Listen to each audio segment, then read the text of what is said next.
Muchas gracias a los compañeros de la básica, a Martín Fierro, a su secretario, a todos los militantes. Un día abrimos una básica, nosotros estamos en la Valle, pero son un grupo de Las Heras. Eran pocos, pero empezaron a crecer y fueron capaces de armar una propuesta a lo largo y a lo ancho de Mendoza. Así que mis felicitaciones por eso. Recién Horacio hacía mención a que estamos en condiciones de dar vuelta a lo que está aconteciendo en el país en menos de un año. Y eso es posible. Ya demostramos que eso se puede. Y lo demostramos con el mundo en contra. Porque está claro que cuando nos tocó gobernar allá en el 2002, después del fracaso de la alianza, del progresismo con los radicales, el peronismo se hizo cargo del gobierno. Pero el mundo no era este mundo. Estábamos en pleno apogeo de la globalización. Y nosotros somos un movimiento nacionalista. Y el mundo estaba en pleno proceso globalizador, donde la diferencia central entre el nacionalismo y los globalizadores es el rol de los pueblos. Para nosotros, los pueblos son los sujetos de la historia. Para los globalizadores, a veces son las personas, a veces es algún proceso. Para otros globalizadores es la lucha de clases la que es el motor de la historia. Y hay algunos por ahí perdidos que empezamos a decir que la historia la escriben los pueblos. Y empezamos a decirlo hace muchas décadas atrás, muchas. Y lo empezamos a decir cuando los globalizadores habían ganado. Porque lo empezamos a decir cuando había dos claros ganadores de la Segunda Guerra Mundial que estaban diseñando un mundo a su medida, confrontando entre sí, pero explicando que esa doctrina global no necesitaba de la presencia de los pueblos. Y Perón de esto se dio cuenta. Se dio cuenta de dos hechos sustantivos. Primero, que él no estaba en condiciones de pensar una doctrina por fuera de su pueblo. Entonces lo que hizo fue al revés, escuchó al pueblo y escribió la doctrina. Pero primero escuchó al pueblo, dijo, por acá viene la verdad. Pero se dio cuenta que estaba fuera de tiempo. Asume 24 de febrero del 46, hacía poquito que había terminado la Segunda Guerra Mundial. Sin embargo, él perseveró en sus ideas y construyó una doctrina entre los cuales instruyó a su pueblo que entre la sangre y el tiempo, él elegía el tiempo porque tampoco estaba seguro de que tuviera la verdad. Porque la verdad finalmente se tiene que revelar en la práctica, que es muy superior a la teoría. Finalmente nosotros tenemos la receta de una tortilla, pero hasta que no hacemos la tortilla, y ahí nos damos cuenta que la práctica es infinitamente superior a la teoría. Nosotros teníamos la teoría, hicimos un gobierno, resultó exitoso. En algún momento se levantaron algunos a decir, tenemos que cambiar el eje de la historia. Se levantaron acá nomás en Córdoba Y Perón tenía la posibilidad de resistir. Sin embargo, no lo hizo. Algunos llegaron a decir, no, al viejo lo que sabía es que dudaba de si tenía razón o no tenía razón. Y tenía que pasar el tiempo para ver si tenía razón. Y pasaron 18 años, y eso es lo que cuenta Valdés cuando lo fuimos a buscar. Y cuando lo fuimos a buscar se armó un lío bárbaro. Porque la confrontación que tuvimos los peronistas interna era por una patria que unos llamaban socialista, pero que no la querían los norteamericanos, y otros que decían la patria peronista, que tampoco la querían los norteamericanos, pero tampoco los soviéticos. Con lo cual esto era un lío. Ninguna de las dos era posible. El viejo también se dio cuenta. Y dijo, entre la sangre y el tiempo, vamos a elegir el tiempo. Y si tenemos razón, nuestra idea se va a imponer.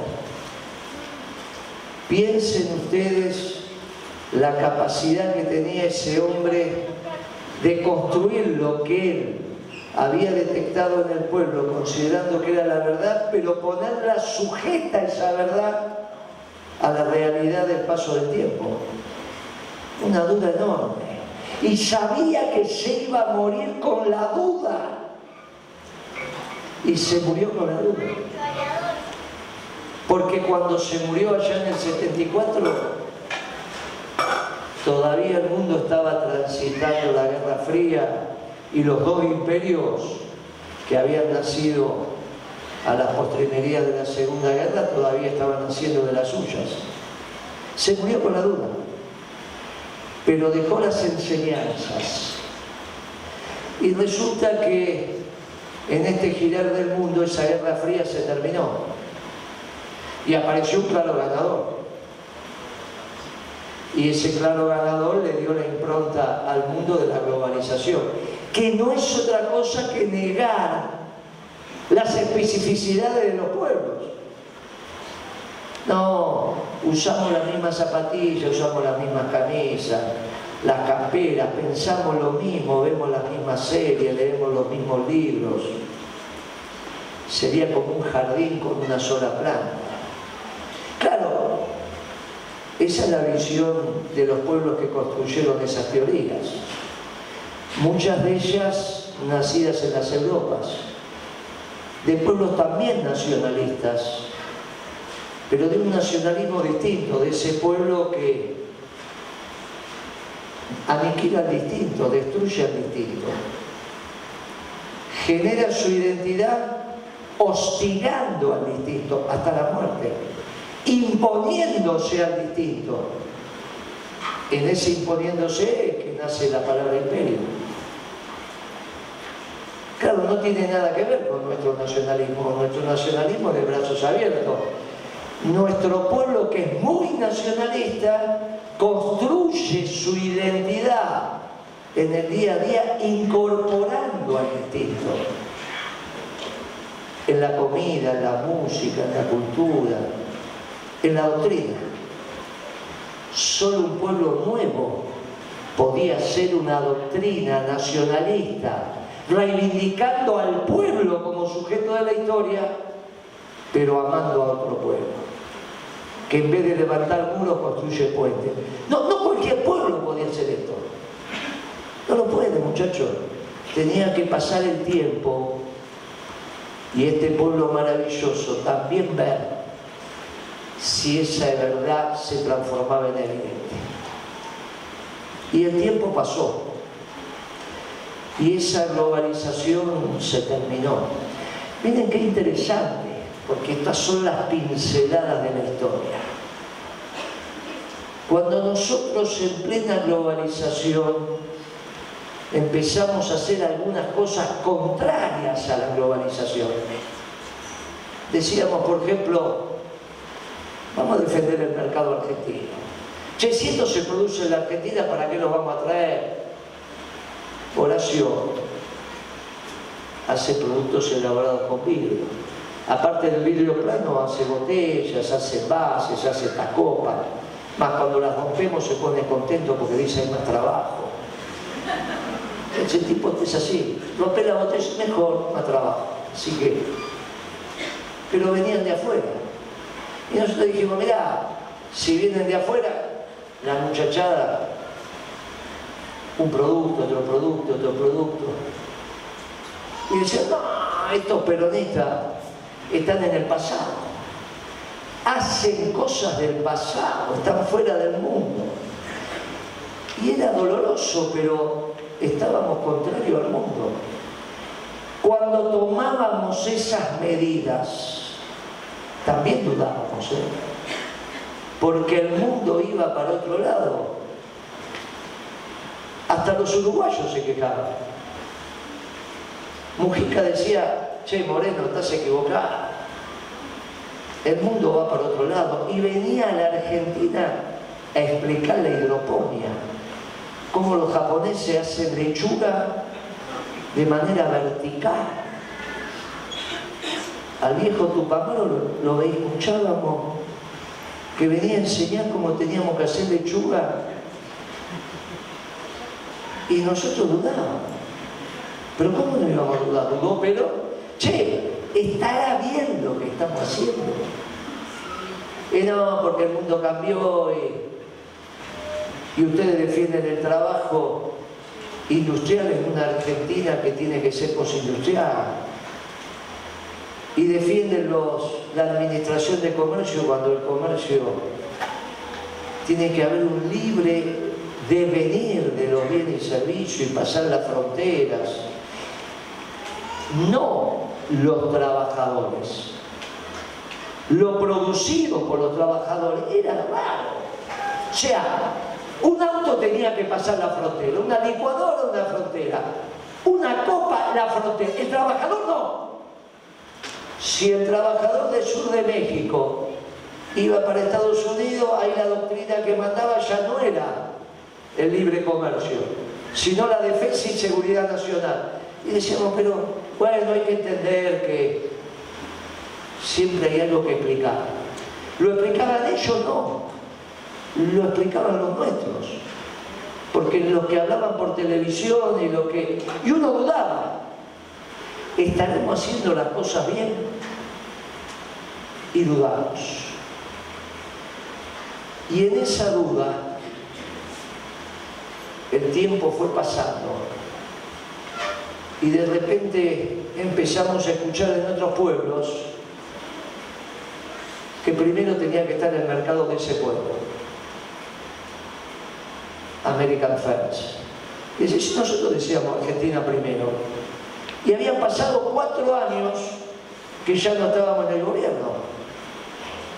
Y empezaron a decir las cosas que decíamos nosotros en la primera potencia. Primero el trabajo norteamericano, primero los productos norteamericanos, primero la energía tiene que estar abundante y barata. Ningún industrial norteamericano va a pagar por encima la energía de lo que se pague en el pueblo que la tenga más barata, o sea que vamos, parece la propaganda de ese supermercado, vamos a tener la energía más barata y todo lo que tenemos aquí es energía. Y nosotros empezamos a decir, pero entonces no estamos tan equivocados, porque si estos... Y ahí nos empezamos a dar cuenta, y se lo dijimos ya en el gobierno de Macri, que ellos pensaban que nosotros los peronistas éramos el pasado, y resulta que éramos el futuro. Y ahí nos empezamos a poner, che, caramba, ¿qué pasa acá? Parece que tenemos razón, parece que tenemos razón. Pero en el interior del movimiento empezaron a pasar cosas. Porque ese parece que teníamos razón, no es tenemos razón. Parece que tenemos razón. Y surgieron algunas ideas globalizadoras al interior del movimiento. Y de repente, nosotros que nos habíamos criado en eso de un gobierno esclavo para un pueblo libre, esa era una máxima peronista, extraordinaria. Un gobierno esclavo para un pueblo libre. Esa es una máxima peronista. Resulta que nos empezamos a transformar en un gobierno que empieza a ser estado-centrista. Todo pasaba por el Estado. Todo empezaba a pasar por el Estado, incluso el empleo. Nosotros que veníamos de una doctrina que ni tan calva, ni tan peluda, que decíamos ni de la explotación del hombre por el Estado, ni de la explotación del hombre por el hombre, nos empezaron a explicar que todo se ordenaba en función del Estado. Y algo tal es así que yo celebro enormemente la carta que se publicó ayer de parte de Cristina. Ahora, ¿dónde la discutimos? Porque puede ser que esa carta esté mal. Celebro la intención enormemente, porque es un documento de trabajo sujeto al debate. Eso es muy importante. Nosotros venimos aquí a presentar nuestras ponencias sujetas al debate. ¿En dónde debatimos? Y ahí decimos, miren muchachos, parece que volvemos a tener razón. Emerge un documento que tiene que ser debatido. Y solo hay un ámbito para debatir eso, que es el movimiento peronista. Y nosotros hace algunas semanas empezamos a decir, miren que hay que reorganizar el movimiento peronista. Se terminó la etapa partidocrática donde el movimiento peronista había sido reemplazado por el Partido Justicialista. Claro, ese documento de 33 páginas, el ámbito de reflexión correcto es el movimiento peronista. ¿Por qué? Porque jamás un dirigente político puede opinar sobre el marco laboral en términos jurídicos sin preguntarle a la CGT, al movimiento obrero organizado, qué es lo que quiere.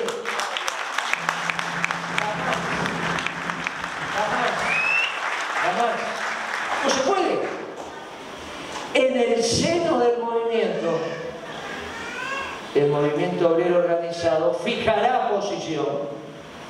Estarán los retardatarios, los apresurados, como cualquiera de las ramas, y esa posición de esa rama será mi posición, porque somos un movimiento y el conocimiento sale del conjunto. ¿Quién puede conocer mejor el derecho laboral que los dirigentes sindicales y su staff, que son los abogados laboralistas que suelen tener? ¿Pero quién?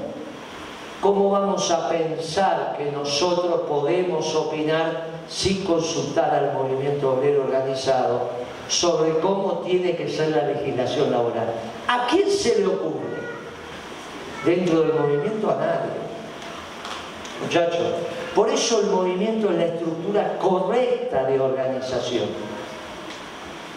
Las necesidades de las mujeres tenemos los jóvenes, las mujeres, las necesidades de los jóvenes, las necesidades de los que no tienen un trabajo formal se expresa en las organizaciones sociales. ¿Qué mejor que consultar con ellas?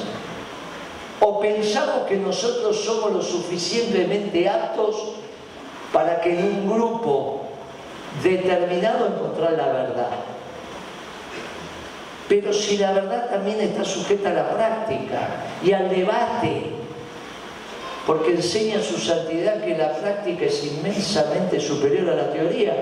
Claro, en este diálogo, donde vamos a debatir el plan económico peronista que dijo, ¿vale? Plan económico peronista que fue hecho con empresarios y con dirigentes sindicales. No hay posibilidad de hacer un plan económico desde el peronismo, desde nuestra doctrina, sin que interactúen los dirigentes sindicales y sin que interactúen los empresarios. Porque son ellos los que hacen la economía todos los días. ¿O van a pensar que el ministro de Economía es el que hace la economía? Eso es absurdo. La economía se hace en el día a día tomando decisiones.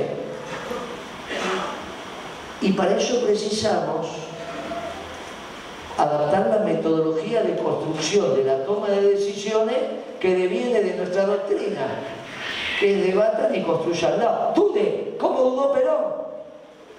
Se murió sin saber si la doctrina era la verdadera. Él suponía que era, pero no estaba probada en la práctica. No estaba. Y dijo, mire muchachos, la dejamos, si es verdad, se impondrá, y si no, será alguna idea errada que tuvo nuestro pueblo. En esa carta también nos dice que la Argentina está endeudada. Y yo creo que sobre esto, mire qué osados que somos, en un acto 40 grados de... Vamos a reflexionar sobre esto. Y debemos, porque somos los cuadros del peronismo, tenemos que reflexionar sobre esto. Cada uno desde lo que piensa. Y ese es el debate del peronismo. La ponencia dice la Argentina está endeudada. Y yo resulta, se lo contaba ayer en San Juan a los compañeros del sindicato de minería y otros más que nos invitaron. Había una relación formal con la embajada, cuando digo la embajada, está claro de cuál estoy hablando. Y había una relación informal. La informal era la importante. No la hacíamos los funcionarios, la hacía el aparato de inteligencia, que es lo que corresponde, así funciona esto. Y alguna formal. Y una vez le pregunté allá en el 2003 a la embajada si me podía decir cuántos dólares en efectivo, billetes, había en la Argentina. No, bueno, esa es información. No sé si la tenemos. No, sí, la tiene. La Reserva Federal de Nueva York, que es la que conforma, es una de las más importantes de la Reserva Federal de Estados Unidos, que es el Banco Central, es la que lleva la cuenta. Ellos llevan la cuenta de los dólares que emiten y saben dónde están esos dólares. Pero ¿cómo no lo van a saber, muchachos? Leerla sí, pero en orden de magnitud. Fui convincente, muchachos.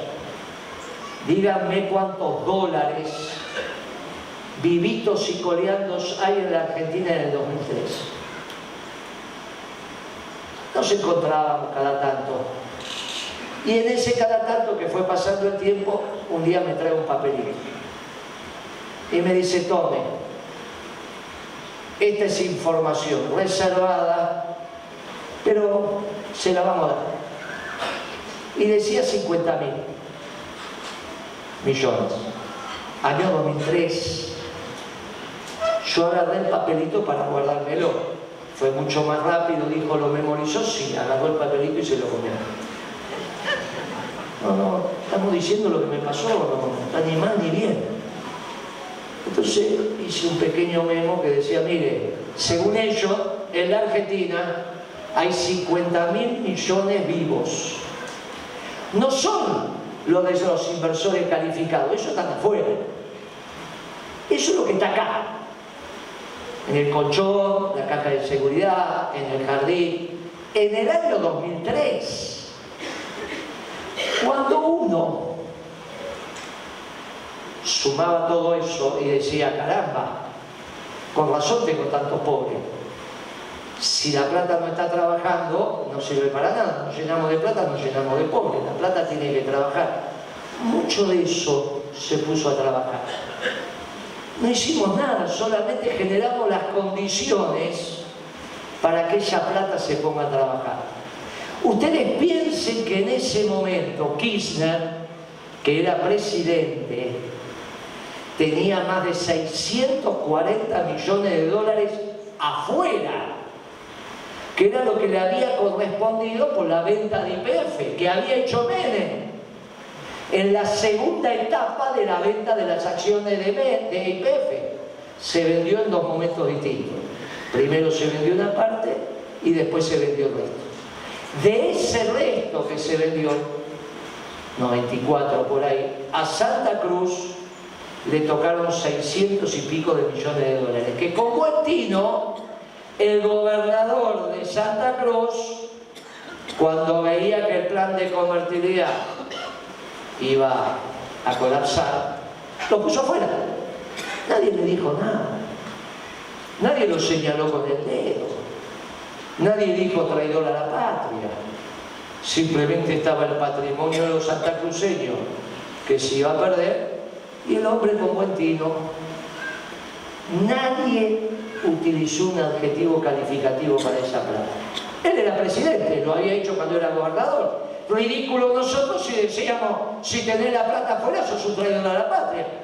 Discurso difícil podríamos hacer un discurso sencillito, pero es que no estamos para la cosa sencillita, muchachos, porque el país está complejo. No hay que venir, muchachos, está complejo. Mañana esto que se está grabando va a ser un lío. ¿Se imaginan si cada vez que hablo al duro de domar se arma un lío? Imagínense cuando este discurso que están grabando por todas... Pero esta es la verdad histórica. Y un día lo llamó Víctor Hugo y le dijo, che, Kirchner, ¿qué haces comprando 2 millones de dólares? Y el tipo dijo, yo con 1000 pesos hago lo que quiero. Nadie le dijo que estaba fugando capitales. Cosa rara. ¿Pero qué nos pasó? ¿Qué nos pasó? Que lo que en un momento estaba bien, en otro momento está mal. Y cambia la concepción. Algo empezó a pasar que cambió la concepción. Y los que eran opositores, cuando el país crecía y estas concepciones eran las que regían, pasaron a ser oficialistas y a fijar lo que estaba bien y lo que estaba mal. Y cambiamos los discursos. Y los fuimos cambiando y nos fuimos desordenando. Y nosotros que veníamos de un gobierno esclavo a un pueblo libre, empezamos a decir que el Estado argentino era el ordenador de todo. Y terminamos en una carta donde decimos que la Argentina está endeudada. Yo pregunto, esos 50.000 millones de dólares que había en el 2003 dentro de la Argentina, ¿hoy ustedes piensan que es más o que es menos? Muchachos, todos sabemos que es mucho más. Por eso hay muchos más pobres. Guardamos plata y nos llenamos de pobres. Porque ya nos enseñaron hace mucho tiempo que la riqueza no es la plata, sino es el trabajo. Y Perón decía hay una sola clase de hombres, los que trabajan. Pero resulta que guardamos plata y porque hay un desorden macroeconómico, porque por otro lado nos llenamos de pobres. Y si es mucho más, esa plata, cuando decimos que la Argentina está endeudada, ¿la sumamos o no la sumamos? ¿Esa plata es argentina o de quién es? Si esa plata es argentina, supongamos que hoy en el mercado hay 100.000 millones de dólares, que en 20 años es lo mínimo que hay, viva, en efectivo. Afuera los números arrancan de 400.000 para arriba, no está toda viva. Hay acciones, hay propiedades, pero hay 400.000 de ellos. Eso no es Argentina. ¿Es Argentina o no es Argentina? Cuando decimos que la Argentina está endeudada, esa plata, ¿dónde la ponemos?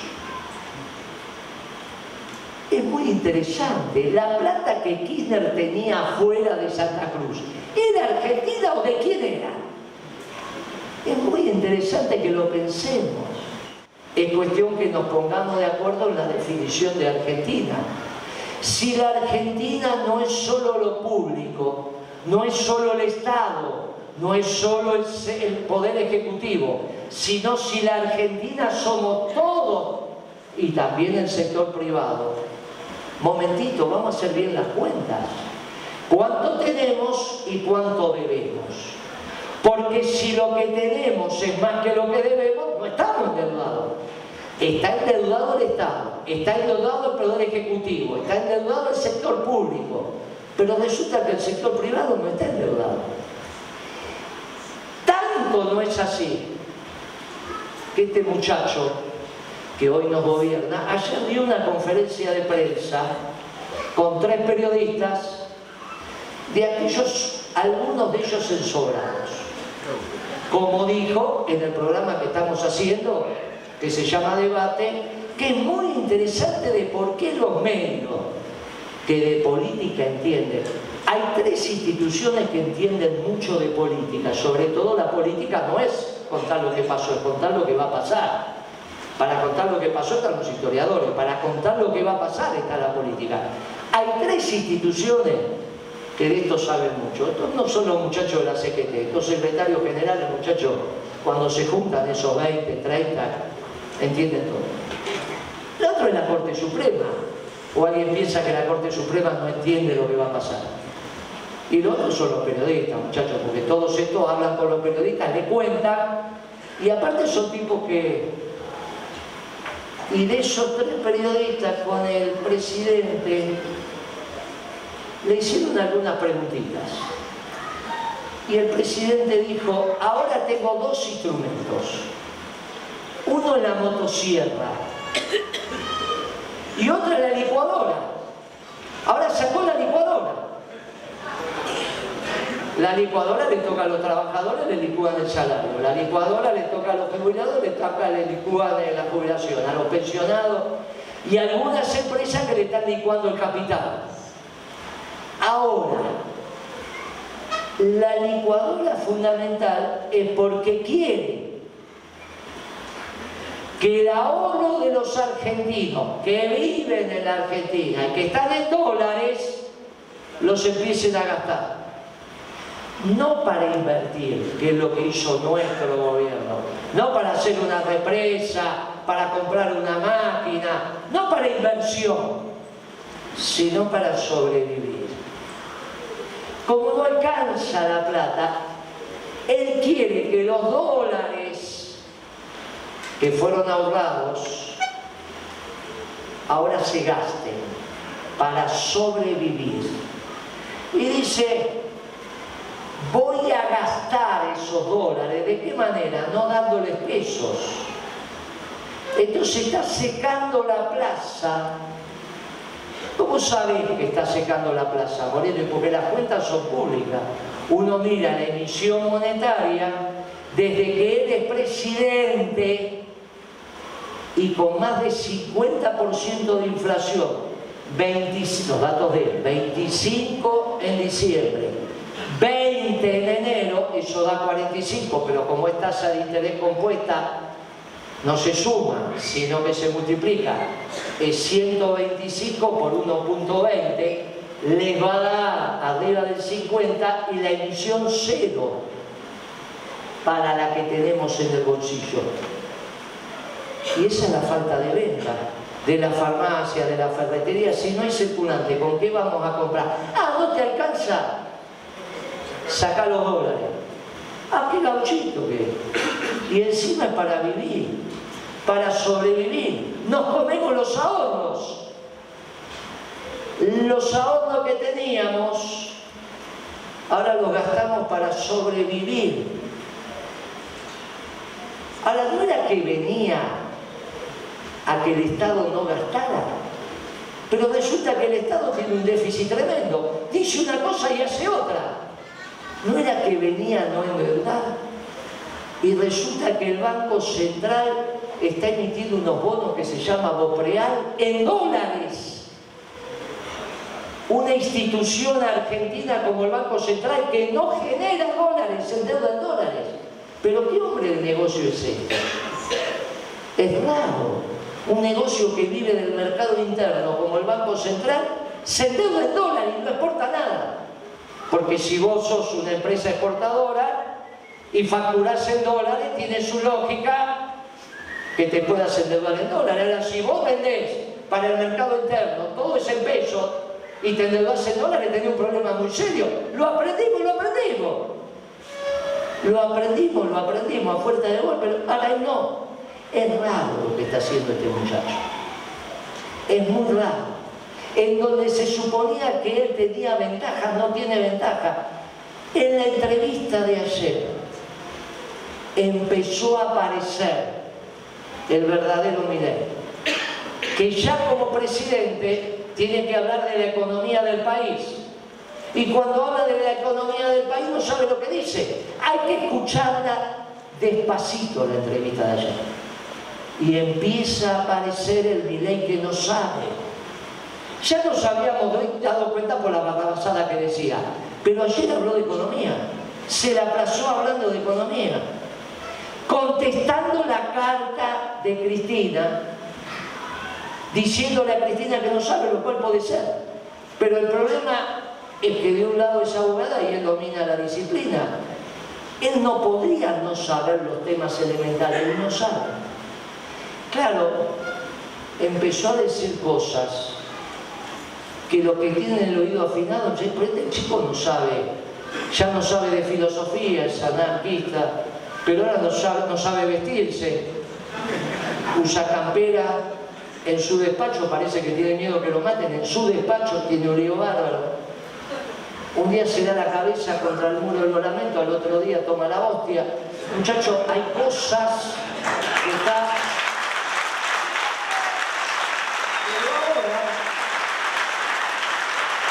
Ahora no sabe de economía. Y es complicado esto, porque se suponía que era su expertise. Y empezó a hablar ayer frente a lo que no sabía. Más, algunos periodistas le hacían preguntas y después se le decían no lo quería. Se daban cuenta que no sabía. Y resulta que entonces nos encontramos los peronistas con un mundo que cambió, se terminó la globalización, vuelve el nacionalismo. En Estados Unidos va a ganar Trump la presidencial, ya casi nadie lo discute, y está hablando casi como hablamos nosotros su asesor económico. Hoy me pasaron los discursos que hace. No, Estados Unidos, ¿cómo no va a tener industria si no tenemos industria y tenemos que exportar? Porque si no exportamos, perdemos trabajo y bla. Podría tener algo. No tiene nada que ver con... Y del otro lado en Europa está ganando la guerra Putin. Ya casi no hay duda que... Y ese no es un globalizador. Y hasta parece que son amigos esos dos. Trump dice mi amigo Putin, Putin dice mi amigo Trump. Y el tercero en discordia es uno nuestro, que es el que instaló el concepto de que los pueblos son los sujetos de la historia. Muchachos, esto no se enseña en la facultad, No es que en la facultad vamos a la carrera de historia y a los pibes le dicen no, los sujetos de la historia son los pueblos. No, muchachos, no se estudia así. Es un concepto novedoso, es un concepto extraño. Nos miraban raro cuando decíamos eso. A él también. Ahora resulta que él se transforma en el guía espiritual de la humanidad. Con este concepto. Explicando que estaba la Tercera Guerra Mundial en cuota. Ahora ya la vemos la cuota. Explicando que los pueblos se peleaban por el trabajo. No se peleaban por religión, por el trabajo. Pero hace 10 años atrás decía, no, nuestro canciller hace 10 años atrás decía que estaba equivocado. El nuestro, porque me tocó hablarlo con él. Y ahora resulta que el tiempo pasó y el mundo va hacia el nacionalismo y el mundo estudia el peronismo, porque el nacionalismo que precisan los pueblos inteligentes es que haya amor entre los pueblos. Y hay una sola doctrina que construye puentes entre los pueblos, no que se asesinan entre ellos. Somos nosotros, lo hicimos hace 70 años atrás, ahora nos empiezan a estudiar.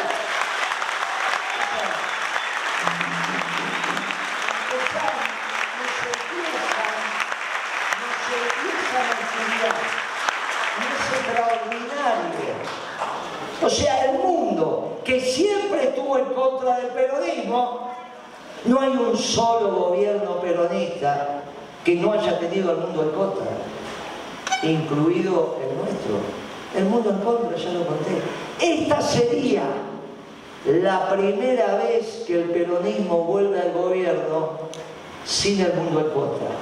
Es la primera vez que el mundo empieza a observar detenidamente la doctrina peronista, porque es la doctrina de los pueblos. Doctrina nacionalista, pero que tiene como sujeto a los pueblos. No hay otra. La que dijo él, no hay marxistas, no hay liberales, no hay socialdemócratas, neoliberales. ni siquiera el nacionalismo de exclusión. Serán nacionalistas, pero destruyen otros pueblos. Nosotros decimos, mire, nos necesitamos todos.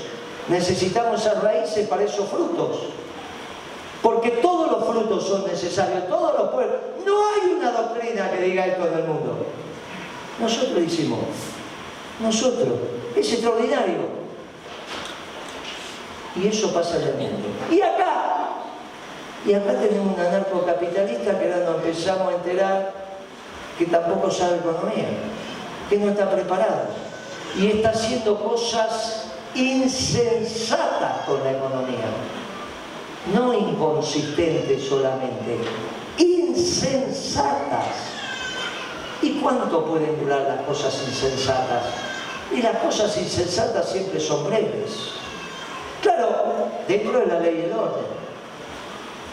Ya cómo va a ser nuestra herramienta electoral para cumplir con los requisitos de la Constitución, lo explicó el orador joven que tenemos que es de Santa Cruz, que es de Mendoza y está acá en La Cera, explicó lo de la Confederación, que tenemos que ser legítimos, tener los votos, lo contaron las compañeras, tenemos que ganar los votos, que tenemos la verdad.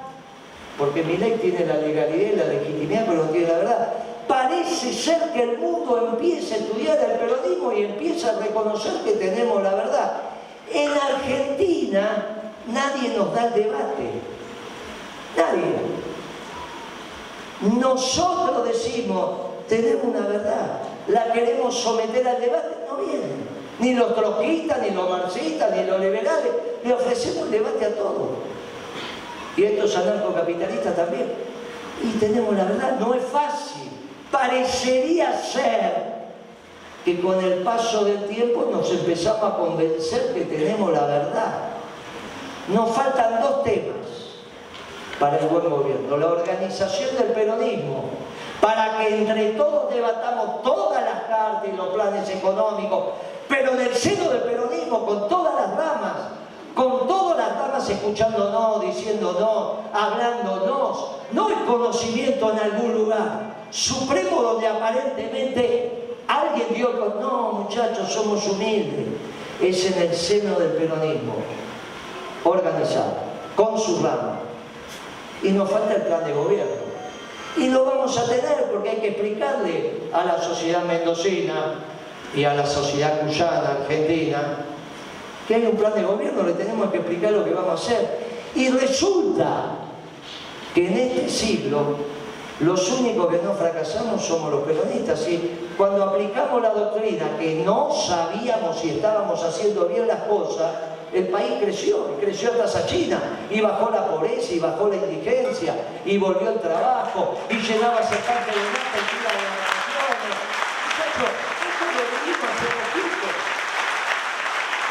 Pero ahora, con un grado mucho mayor de certeza, cuando lo hicimos teníamos dudas. Cuando lo hicimos, a pesar de que el país crecía, teníamos dudas. Ahora resulta que esas dudas se fueron yendo. El mundo fue aceptando el peronismo. Y nosotros acá vimos caminar a los demás, también pasó el tiempo. Vinieron los neoliberales, vinieron los oligarcas con Macri, vinieron los radicales. ¿Y cómo terminó? Después vinieron los progresistas, que nos vinieron a explicar que en realidad nos teníamos que autopercibir, desconstruir, hasta las 20 verdades que quisieron desconstruir y que qué sé yo, y que qué sé yo. Y miren cómo terminó. Y al final, acá nos volvemos a encontrar los peronistas. Pero desde otra voluntad. Porque parece ser que nos empuja el viento de la verdad, parece ser que nos empuja el viento de la historia, parece ser que nos empujan las dudas del general, que se murió sin saber que tenía la verdad, y las dudas nuestras que tuvimos un gobierno hace alguna década y tampoco sabíamos, lo hicimos, pero ahora tenemos casi certezas. Lo que está pasando en el mundo, lo que pasó cuando nosotros nos fuimos, cuando gobernaron otras doctrinas, nos ensancha la espalda, nos ensancha el pecho. Empezamos a tener este orgullo peronista de la verdad y de la realidad, demostrando que lo que decíamos es correcto. Solo nos falta que nos terminemos de organizar el plan económico y eso lo vamos a tener para abril. Tenemos la verdad, tenemos la organización, tenemos el plan de gobierno. Vamos a hacer gobierno cuando Dios quiera. Pero no debe faltar mucho si el presidente no sabe qué hacer. No es un problema, somos dentro de la ley y el orden, pero lo escuchamos, no sabe. Está llevando al país a cualquier lado. Y esto es un rato, es un tiempo. No puede ser. Claro, alguien puede decir, y no pueden ser los radicales. Y uno dice, con Lustó, muchachos, eso es para una fiesta, no para trabajar. Y en realidad, gobernar es crear trabajo. Y los únicos que sabemos crear trabajo somos los economistas. Estamos muy cerca, pero ahora con una dosis de verdad que le decimos a Milei. La nación argentina como tal necesita un Estado que vamos a defender. Esclavo de un pueblo libre, por lo tanto tampoco somos estadocéntricos. La Argentina no es solo el Estado, también es el inmenso sector privado con su diversidad y con todo lo que ha acumulado y con la posibilidad que nos pongamos de acuerdo y que hagamos políticas económicas de una manera tal que vuelva la inversión, que vuelva la creación de riqueza, que vuelva el trabajo. Y todo eso se cambia muy rápido, porque no solo tenemos los recursos materiales, tenemos los recursos humanos y tenemos el financiamiento, es que nos pongamos de acuerdo. Y ahora que decimos que somos la verdad, ¿por qué no se la vamos a poder explicar a ellos? Y es lo que estamos haciendo. Y los medios nos dan la posibilidad. Porque resulta que este domingo no, pero el próximo empieza un programa que se llama Los Días Más Felices, y ya tenemos columnas y tenemos programas completos, y resulta que no pasa lo del 16. Los periodistas, que también son muy vivarachos, nos están dando un lugar y parece que el peronismo genera rating, porque ya no está más la pauta, entonces tiene que haber programas que generen rating. Hice acá un streaming con un pibe de la acera, y estaba fascinado, nunca lo habían visto nada, y fuimos y hablamos de peronismo, no es que hablamos de otra cosa. A cada lugar que voy lo único que hablo es hablar de peronismo.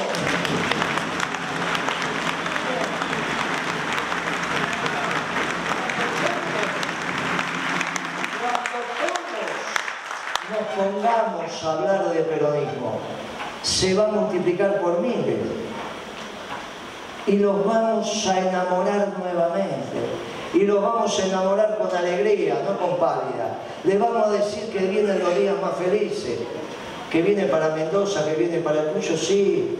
¿Cómo no van a venir los días más felices para Mendoza?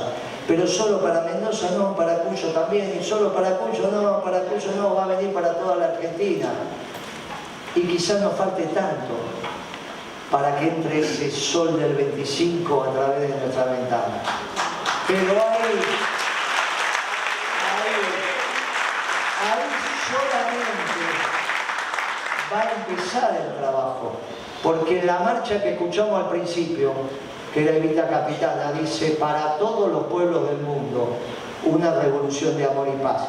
Para todos los pueblos, no sojuzgando, no anulando, nos enriquecemos con el distinto, todos peronistas, pero diversos, en la diversidad de los pueblos.